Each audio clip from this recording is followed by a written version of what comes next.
માં આદ્યશક્તિના નોરતા પર્વમાં પહેલા તો રાજકોટમાં કંઈક નવું આપવાનું, સારું આપવાનું અબતક સુરભીની એક ઓળખાણ છે. માની લ્યો કે અબતક સુરભી એક એવી સંસ્થા છે કે પૈસા કમાવા માટે આયોજન કરતી નથી.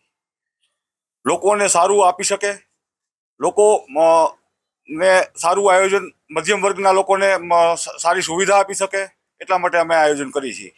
આયોજનમાં 1 કરોડ રૂપિયાનો ખર્ચો થતો હોય છે, પણ અમે કમાવા માટેનું ખરેખર અમારું આયોજન નથી હોતું. સુરક્ષાની બાબત હોય કે ગ્રાઉન્ડની બાબત હોય, અમે એમાં બાંધછોડ કરતા નથી.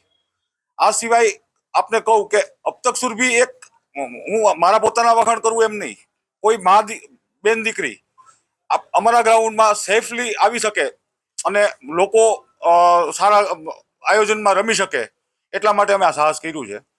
આંતરરાષ્ટ્રીય સ્ટેડિયમ રાખવાનું કારણ એક જ છે કે લોકો, મધ્યમ વર્ગ સારી રીતે રમી શકે, અને રાજકોટની મધ્યમાં આવેલું આ ગ્રાઉન્ડ છે, એટલા માટે અમે આયોજન રાખ્યું. આ વખતે નવામાં વિશાળ ગ્રાઉન્ડ છે, લોનવાળું ગ્રાઉન્ડ છે, અને અતિ આધુનિક અમારી સાઉન્ડ સિસ્ટમ છે, સારા સિંગરો છે, અને ખૂબ સારું અમે આયોજન કરવા જઈ રહ્યા છીએ. આ વખતે આમ તો રાખતા જ હોઈએ છીએ, આધાર કાર્ડ ચેક કરીએ છીએ, મેડિકલની સુવિધાઓ અમે રાખીએ છીએ, અમે એમ્બ્યુલન્સ પણ રાખશું, અને ખાસ કરીને બધા ખેલૈયાઓને ચાંદલા ફરજિયાત અમે રિક્વેસ્ટ કરશું કે ચાંદલા કરીને ગ્રાઉન્ડમાં આવે. અબતક સુરભીની આ એક મોટી શરૂઆત હશે કે લોકોને અમે ચાંદલાથી સ્વાગત કરશું. અબતક સુરભી હિન્દુ મુસ્લિમ કે બીજા કોઈ ઓલામાં માનતું નથી. અબતક સુરભી એક સર્વભાવથી માને છે, પણ ચાંદલાનો નિયમ એટલા માટે છે કે લોકોને એક આપણા માતાજીનો પર્વ છે, તો એક ધાર્મિકતા અને આપણી સંસ્કૃતિ પ્રમાણે જળવાઈ રહે, એટલા માટે મેં 19 વર્ષથી આ રાજકોટને બહુ સારામાં સારું આયોજન આપેલું છે. શા માટે અબતક સુરભી? તો કે અબતક સુરભીમાં પહેલી પ્રાયોરિટી આપી છે લોકોની સુરક્ષા. કારણ કે અર્વાચીન દાંડિયા રાસ શરૂ થયો એટલે લોકોને સૌથી પહેલો પ્રશ્ન આવતો હતો કે ભાઈ અહીંયા ન્યુસન્સ થાય છે, તોફાનો વાળા તત્વો આવે છે, બેનો દીકરીની સલામતીનો પ્રશ્ન છે. અમે સૌથી પહેલી પ્રાયોરિટી આપેલી છે લોકોની સુરક્ષાને. અને અમને ગર્વ થાય છે કે આટલા વર્ષોથી અમારે ત્યાં ખેલૈયાઓ કહેવાય ને કે મહિના દિવસ પહેલા પાસબુક કરાવવા માંડે છે. શા માટે? કારણ કે લોકોને ખબર છે કંઈથી સૌથી વધુ અમારી બેન દીકરીઓની સુરક્ષા છે, અને પારિવારિક માહોલમાં એક આખું આયોજન થાય છે.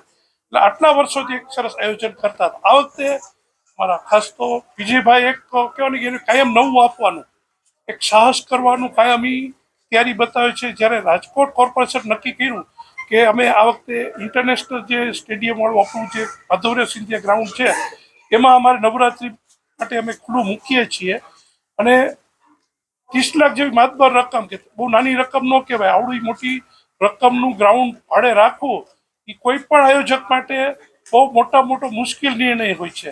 અને અમારા વિજયભાઈ એક જ સેકન્ડમાં નિર્ણય લીધો કે ના સાહેબ, આપણે અહીંયા જ આપણે કરાવવું છે, અને ખેલૈયાઓને સારામાં સારી રીતે અમારે રમાડવા છે.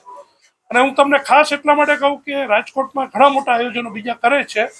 આજે શ્રીમંત લોકો, સુખી સંપન્ન લોકો આવા લીલાછમ ગ્રાઉન્ડમાં, ગાલીચા જેવા ગ્રાઉન્ડમાં રમી શકે, પણ મધ્યમ વર્ગ માટેની આવા આયોજનો મેં બહુ ઓછા જોયા છે.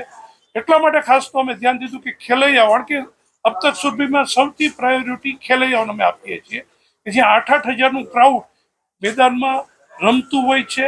અને એટલે અમે ધ્યાનમાં રાખ્યું કે આ વખતે કદાચ ગ્રાઉન્ડ વધારે થાય તો આપણે જગ્યા વધારે જરૂર પડશે, એટલે વધારે લોકોને સમાવેશ થઈ શકે. અને આ ગાલીચા જેવું ગ્રાઉન્ડ કે ખેલૈયાઓ માટે સ્વર્ગ કહેવાય, એને ધ્યાનમાં લઈને અમે આ મેદાનનું આ વખતે નક્કી કર્યું છે. અને દર વખતની જેમ સારામાં સારું સાઉન્ડ હોય છે, સારા કલાકારો હોય છે, સારું આયોજન હોય છે, અને ટીમ પરથી 100થી વધુ તો લોકો ટીમમાં 2 મહિનાથી સતત કામ કરતા હોય છે. આ પણ એક મોટું અમારી જે કહેવાય ને કે સફળતા કયો, કે સારામાં સારું નવડું આયોજન આપીએ છીએ, કે સાહસ કયો, એની પાછળ 100 જણાની ટીમ અબતક સુરભી રાષ્ટ્ર સાથે જોડાયેલી છે.